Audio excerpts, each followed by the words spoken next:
notre émission Femmes vertueuses, Femmes de valeur. C'est toujours avec un réel plaisir que nous rencontrons de nouvelles femmes dans cette émission. Ce matin, notre femme d'exception est Karine Agricole Manoir. Est-ce que j'ai tout dit, Karine? Oui, tu as tout dit. Karine, bienvenue. Elle nous gratifie d'un magnifique sourire ce matin. Karine, comment vas-tu ce matin? Ça va avec l'aide de Dieu. L'Éternel m'a réveillée ce matin. Ça va. D'accord. Je te sens là plus détendue. Oui, par Voilà. rapport à tout à l'heure, oui. Voilà. Karine, je vais jouer avec toi ce matin. Entendu. Je vais m'avancer. Et je suis presque convaincue de ne pas me tromper. Enfant, depuis ce matin, on se côtoie, peut-être depuis une demi-heure. Je te vois bien en petite fille débrouillarde, intrépide, une petite fille qui aime rire, une petite fille à l'esprit ouvert. Est-ce que tu pourrais compléter ce tableau? C'est vrai. Quand j'étais enfant, alors selon certains de mes souvenirs et selon les dires de ma mère, de mes parents, j'étais assez solitaire. Mais j'étais débrouillarde. C'est-à-dire, je suis deuxième. Donc, en général, les deuxièmes ont fait notre place parce que les premiers ont déjà pratiquement tout pris. Donc, j'étais intrépide, mais j'avais quand même une certaine retenue. J'aimais beaucoup m'amuser. J'aime beaucoup rire. Depuis enfant, je suis comme ça. Voilà. Et pourquoi j'ai l'impression qu'il ne fallait pas non plus trop te marcher sur les pieds?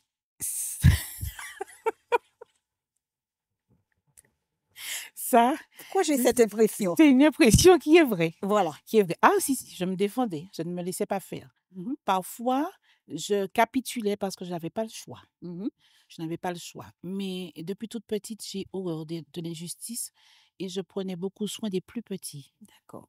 J'ai découvert, maintenant ça a un nom, ça s'appelle l'empathie. Penser aux autres, Voilà. se mettre à la place de l'autre. Mais j'ai toujours un amour pour les plus petits, pour D'accord. ceux qui sont plus petits que moi, veiller sur les autres, prendre soin des autres. Et quand on s'attaquait aux plus petits, eh bien, Tu j'étais défendais. j'étais parmi ceux et celles qui défendaient. Mais comment tu as cet élan vers les plus faibles? Est-ce que c'est parce que tu aurais vécu quelque chose de probant, une injustice qui a fait naître chez toi donc ce désir, et puis je crois qu'il est bien en toi, hein, de vouloir toujours remettre les choses en place, on va dire. Je pense que ça vient de l'éducation qu'on a reçue, parce que nos parents, c'est vrai, étaient stricts. Mes parents, on avait une certaine éducation, pour ainsi dire. Alors, par le passé, on nous a dit qu'on avait une éducation militaire. Nous, on ne voyait pas ça. Mais on a un père et une maman qui se donnent.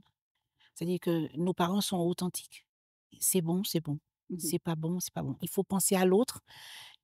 Ça c'est notre mère. Il faut toujours penser aux autres.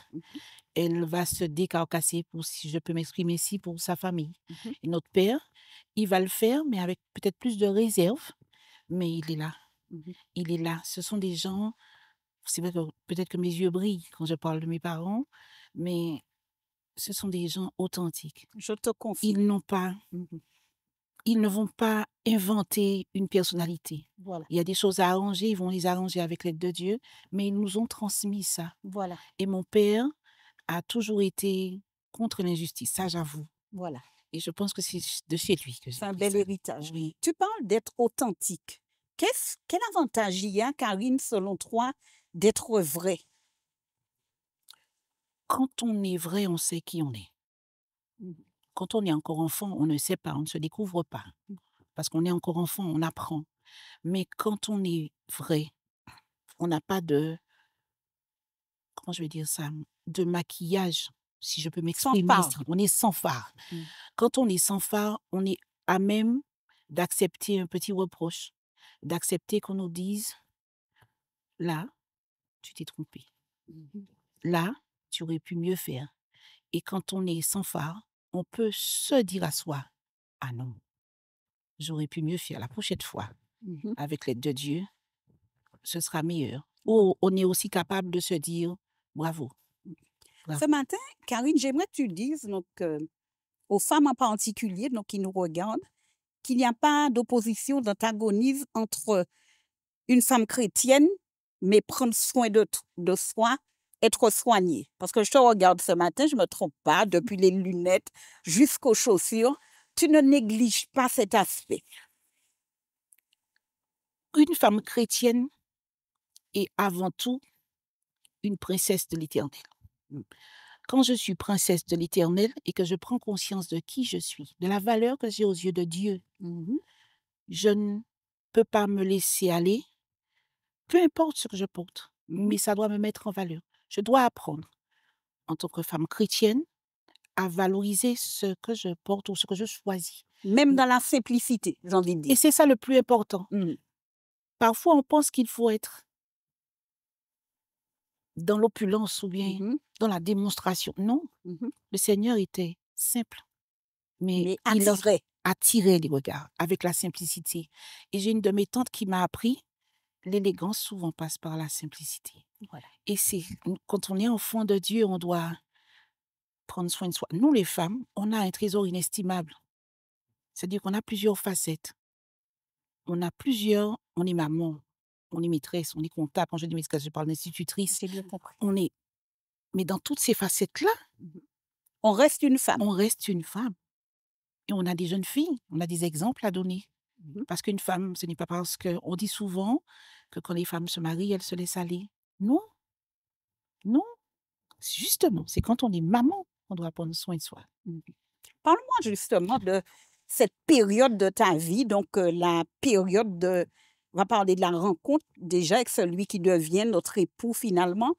Comment tu as cheminé, j'ai envie de dire, qu'est-ce qui a déterminé le choix chez toi, le choix de cet époux? Alors, le choix est venu avec les années. Nous étions amis. Il n'y avait pas encore d'amour entre nous. Nous étions de simples amis. On a appris à se connaître. On a appris à se découvrir. Et l'amour est arrivé entre-temps. Nous nous sommes mariés après. Nous avons eu 4 beaux enfants et 2 magnifiques petits-enfants que nous avons. Et tu dis ça toujours avec le sourire. Oui. C'est ce qui m'épate ce matin chez toi.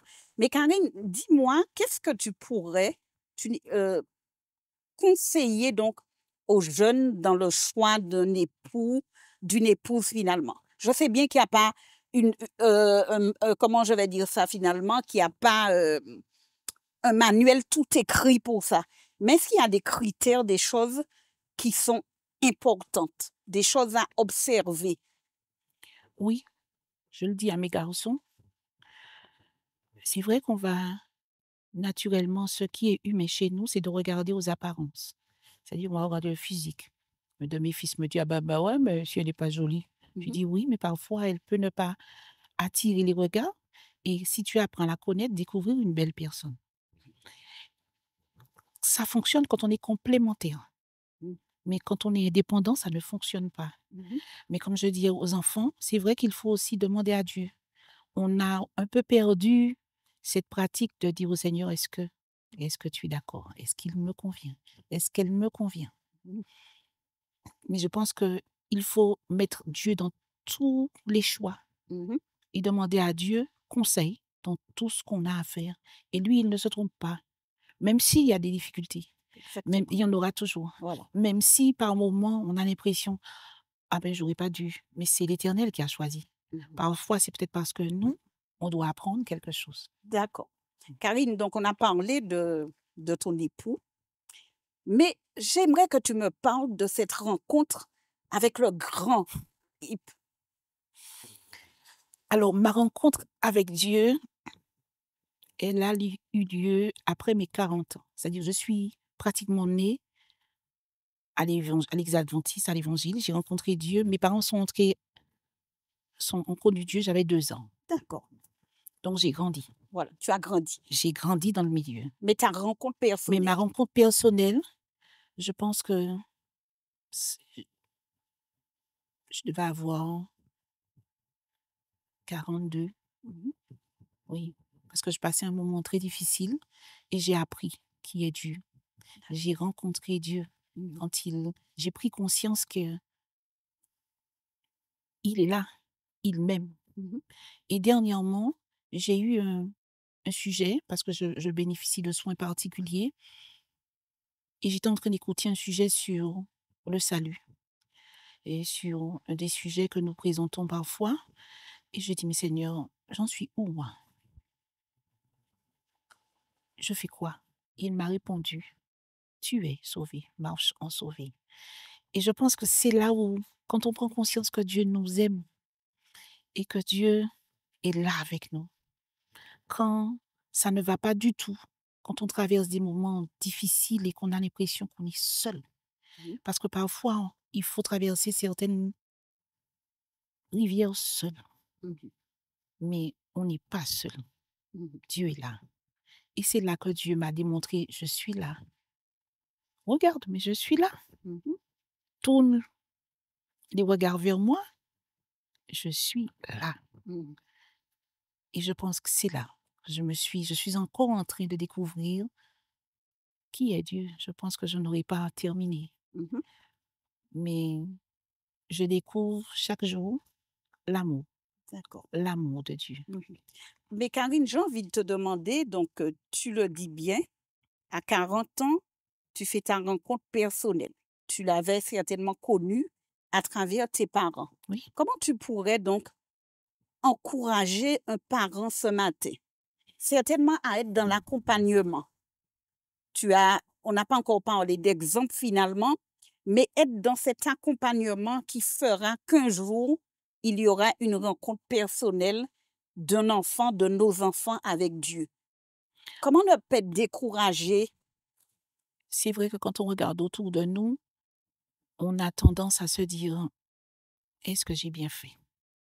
Moi, j'ai demandé au Seigneur, quand j'ai éduqué mes enfants, mon dernier a 17 ans, qu'est-ce que je fais en tant que parent qui ne convient pas? Et il m'a montré, il m'a expliqué. Je me suis appliquée à corriger ce qui n'allait pas. Mais pour nos enfants, les parents, les jeunes parents qui nous écoutent, qui nous regardent, il faut être vrai et authentique. Il ne faut pas dire, ne fais pas ça, et vous le faites. Mm. Les enfants copient. Mm. Ils vous regardent. Moi, j'ai eu l'occasion d'être reprise par un de mes garçons, parce que j'ai une fille et trois garçons, pardon. J'ai fait une petite boutade sur l'apparence de quelqu'un. Pour moi, je plaisante, on était en train de rigoler. Et un de mes garçons m'a dit, ah non, non, non, tu ne dois pas dire ça. Si tu nous as appris à ne pas faire ça, donc ce n'est pas bien. J'ai capitulé, j'ai dit oui, tu as raison. Mhm. Je n'aurais pas dû, pardon. D'accord. Donc, être vrai et authentique, c'est donc accepter donc à certains moments de dire maman s'est trompée Oui, ou maman oui, fait telle chose, mais ce n'est oui, pas ce qu'elle devrait faire. oui, Est-ce que ça nécessite beaucoup d'humilité? oui, beaucoup. Ça nécessite de l'humilité, mais ça nécessite beaucoup d'amour et du recul sur soi. C'est-à-dire qu'il faut être conscient qu'on s'est trompé. Mais il ne faut pas avoir honte de dire aux enfants, je me suis trompée. J'ai eu l'occasion de demander pardon à mes enfants. Ça arrive comme dans toutes les familles, hein. Exactement. Et de dire, bon, maman s'est trompée ou je me suis emportée, je t'ai dit telle ou telle chose, je te demande pardon. Mhm. L'enfant va vous aimer et il va vous respecter, il va se rendre compte que vous êtes comme lui. Mhm. Nous ne sommes pas des surhommes parce que nous sommes parents. Au contraire, c'est l'exemple qu'on doit donner aux enfants. On ne peut pas leur dire, faites ci, et puis nous, on fait le contraire. Mhm. Mais les enfants fonctionnent avec, comme nous tous d'ailleurs, hein. Dieu nous aime. Nos enfants fonctionnent avec l'amour aussi. Voilà. Aussi. Femme vertueuse, femme de valeur. Une femme attachante, moi je puis l'avouer ce matin, qui nous partage avec beaucoup, beaucoup de douceur son témoignage de vie. Nous retrouverons donc Karine dans quelques minutes. À tout à l'heure. Femme vertueuse, femme de valeur. Nous retrouvons donc Karine qui poursuivra avec nous donc sa manière de voir l'éducation, sa manière d'accompagner sa famille. Karine, à ce moment donc de l'émission, j'ai envie de te demander de partager avec nous une ou deux expériences qui t'auraient donc construite vraiment et qui pourraient donc ce matin encourager une femme, un homme, un jeune, pourquoi pas. Alors, j'en ai plusieurs, mais je vais choisir deux. La toute première, c'est celle que j'ai eue à la naissance de mon dernier. J'ai eu 3 enfants avant lui, donc ce n'était pas une première. Je suis allée, moi je suis rentrée à l'hôpital comme toutes les femmes pour mettre au monde mon fils qu'on attendait impatiemment. Les plus grands attendaient leur petit frère et la veille et comme mes enfants sont tellement bien depuis l'intérieur, il fallait les chasser à chaque fois. D'accord. Donc c'était un accouchement programmé, une mise au monde programmée et la veille, on me prépare comme tout le monde et j'attends. Mais à intervalles réguliers, je sens une petite main qui passe et qui me réveille et j'entends «prie». Alors je prie, je me rendors. À nouveau, c'est la même chose, j'entends «prie», je me réveille et plusieurs fois je prie. Je dis: «Seigneur, mais je ne comprends pas». J'ai l'habitude, c'est mon 4e bébé donc en général, quand je vais accoucher, je m'endors, on me déclenche le lendemain et puis bon, ce qui doit se passer doit se passer. Mais j'entends «prie». Alors je me mets à prier et après, je me rendors. Le matin, on me prépare. Le jour J, on me prépare tout et on m'emmène en salle de travail. Mais quand j'arrive, je me suis mise à chanter. Je chantais les cantiques, je chantais tout ce que je connaissais. Il y a la sage-femme qui passe, alors on m'a installé tout le produit pour le déclenchement et elle me dit: «Oh, c'est la première fois, hein, c'est la première fois que je vois une dame, une femme en travail qui chante». Alors je lui réponds: «Mais qu'est-ce que vous voulez que je fasse?» J'ai L'Éternel déjà prié, oui, j'ai été invitée à oui prier, je l'ai fait, je chante. et l'Éternel a averti: ça va se faire dans la douleur donc j'ai mal mais ça sert à rien de crier. Il faut qu'il arrive». Elle me dit: «Ah, vous êtes courageuse madame» et elle me laisse. Mais je regarde, on me met un monitoring, je regarde, je vois sur le monitoring, vous voyez les différents battements du cœur, mais à un moment, ça saute. Alors, elle revient, je lui dis: «C'est normal ça?» Elle me Entre-temps, dit: tu étais même devenue gynécologue. «Oui, peut-être, Même oui, sans cardiologue, doute, oui». que sais-je. Je lui dis: «Mais c'est normal ça?» parce qu'on voit le cœur, on entend, mais par moments, ça on a l'impression qu'il y a rien et elle me dit je regarde. Le temps qu'elle me dise: «Je regarde», elle a appuyé sur une sonnerie. On m'a mise la tête en bas, je ne comprenais pas et elle a dit: «Mon Dieu». Je faisais une prosidence sur cordon. Donc la tête du bébé était en train d'appuyer, donc il manquait d'oxygène et on a appelé le papa qui était là, on lui a demandé de sortir. On a appelé le médecin et j'ai eu un rassemblement de soignants, mais en même pas 2 secondes, hein. Ils ont fait le nécessaire, mais j'étais un peu apeurée. Elle m'a dit: «On va te remonter au bloc parce que tu vas perdre ton bébé» et pendant qu'on m'emmenait au bloc, mais il fallait faire tellement vite que j'étais sur une toute petite civière et la dame est là, la sage-femme, j'avoue, j'ai compris pourquoi Dieu m'a dit: «Prie». Voilà, Parce qu'il fallait ce jour-là avoir tous les titulaires et tous les titulaires étaient là d'accord. et pendant qu'on m'emmène, je prie, l'Esprit de Dieu me dit: «Prie», je prie à haute voix et elle me dit: ça va aller» et quand on m'a amenée dans la salle, je n'ai rien vu. J'ai entendu l'anesthésiste dire: «Ça y est, j'injecte». Quand je me suis réveillée, on m'a dit: «Ça y est, il est là, le petit bonhomme». C'est un petit bonhomme. Il va bien. Je remercie Dieu et après le médecin est passé nous voir et il m'a dit: «Si vous étiez venu un soir, il ne serait pas là, mais vous non plus. On peut l'appeler Moïse, le petit bonhomme, mais vous avez été sauvé ce jour-là». Je remercie Dieu parce que ce jour-là, c'est pour ça qu'il m'avait demandé de prier la veille. Il m'a sauvé moi et mon petit garçon, mon bébé de l'époque. Aujourd'hui, c'est un grand monsieur de près de 2 mètres qui a 17 ans. Et la deuxième expérience, c'est celle que je suis en train de vivre. Je bénéficie de soins spéciaux parce que je suis atteinte d'une maladie chronique. Mais quand je dis, les gens disent: «Ce n'est pas possible, ce n'est pas vrai, tu n'es pas malade». Je dis: «Oui, mais l'Éternel me soutient. C'est l'Éternel qui relève. L'Éternel me guide et permet que je puisse traverser ce moment difficile. Je dis que c'est un moment difficile, mais il prend soin de moi. D'accord. Il prend soin de ma famille, Mhm. mais il prend soin de moi. Il me permet de travailler parce qu'il y en a beaucoup qui ont la même maladie que moi, mais qui ne peuvent pas travailler. Mais il me permet de travailler, il me permet de travailler pour lui et de prendre soin de ma famille. Voilà. Et effectivement, Karine, hein, cette maladie n'entame pas ni ta joie de vivre, ni ton moral. Est-ce que après ces deux expériences, tu as compris donc ces moments où Dieu même nous demande donc de prier, et puis ces moments où nous entrons volontairement et régulièrement dans une vie de prière?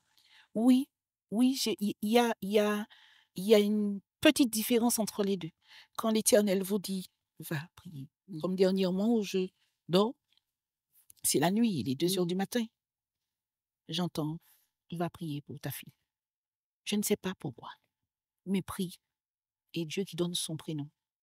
Je me mets à genoux au pied de mon lit, je prie. Après, j'ai su pourquoi.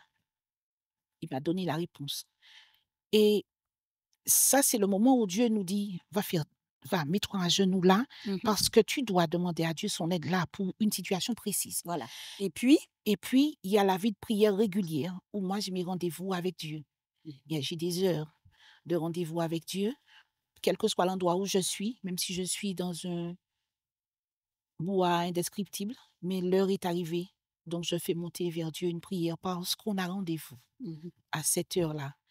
Mais je ne suis pas encore comme Dieu demande. J'avoue qu'il me reste encore pour passer encore plus de temps, mais ces rendez-vous-là sont particuliers, sont spéciaux pour moi. d'accord.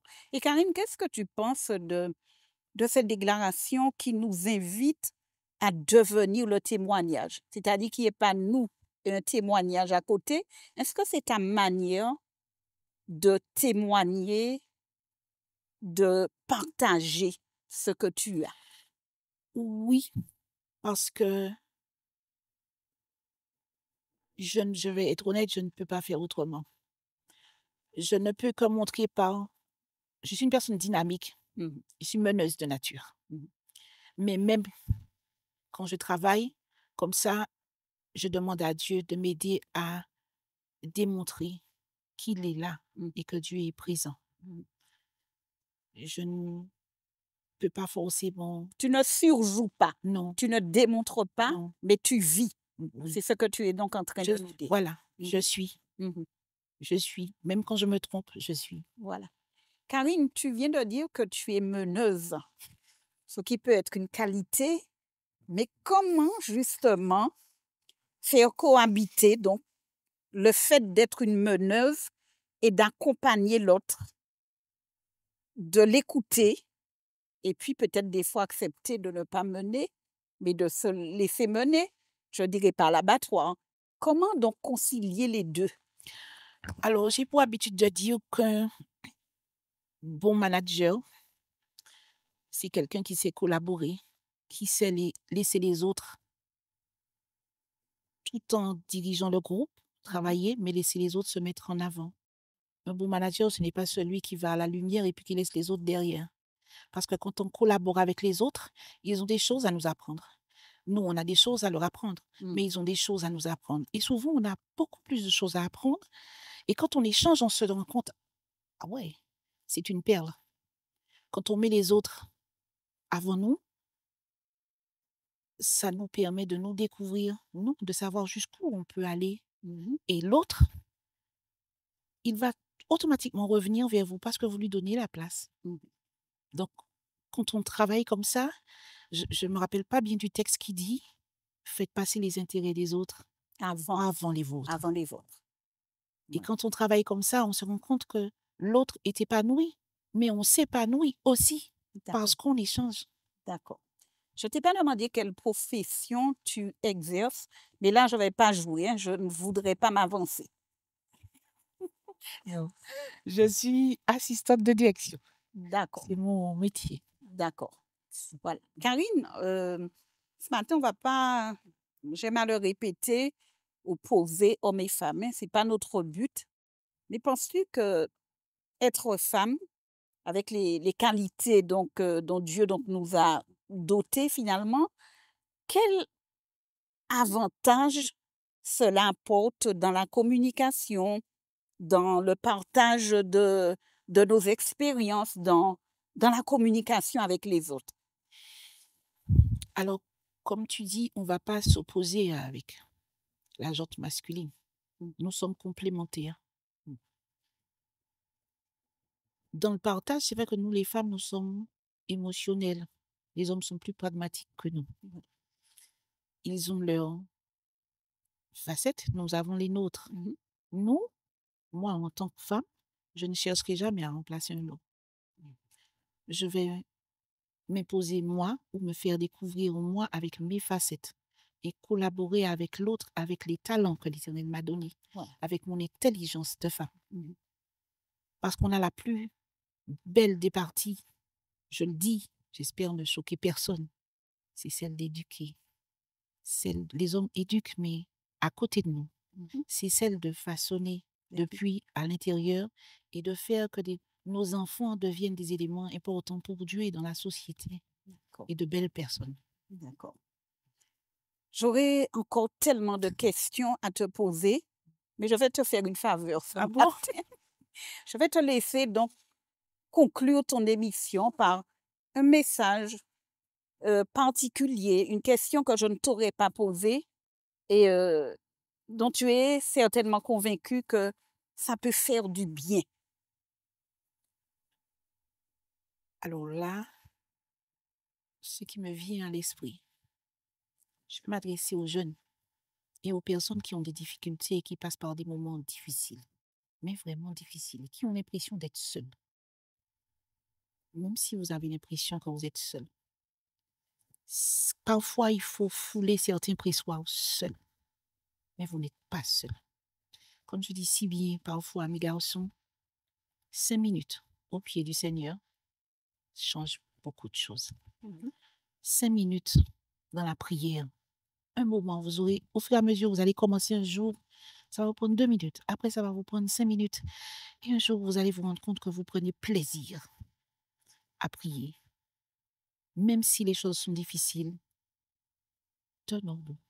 Il faut tenir, ne lâchez jamais. Dieu, c'est Dieu. Il sait ce qui nous convient, ce qui ne nous convient pas. Faisons-lui confiance et laissons Dieu diriger les choses à notre place. Et si nous suivons les plans de Dieu, nous ne serons jamais perdants. Voilà. Promis, je te laisse tranquille après que tu n'aies chanté. Donc, ton refrain, ne réfléchis pas trop, ce qui te viendrait donc comme ça là, à l'esprit. Alors, si le refrain, c'est le 522. J'en ai tout plein de cantiques que j'aime, comme le 268 ou le 512. Mais je chanterai le 522. Une strophe, un refrain. Une strophe, un refrain. Ne crains rien, je t'aime, je suis avec toi. Promesse suprême qui soutient ma foi. La sombre vallée n'a plus de terreur. L'âme consolée, je marche avec mon Sauveur. Et je viens avec toi. Non, jamais tout seul. Non, jamais tout seul. Jésus, mon Sauveur, me garde. Jamais ne me laisse seul. Voilà. Non, jamais tout seul. Non, jamais tout seul. Jésus, mon Sauveur, me garde. Je ne suis jamais tout seul. Merci beaucoup. pour ce moment, pour ce temps de partage. Vous direz qu'elle n'est pas une femme de valeur, une femme vertueuse, pas parfaite certainement, mais c'est avec beaucoup de plaisir qu'on a partagé ce matin, donc dans la tranquillité, dans la douceur, ce parcours de vie avec Karine Agricole Manoir. Femme vertueuse, femme de valeur, rendez-vous dans notre prochaine émission. À bientôt.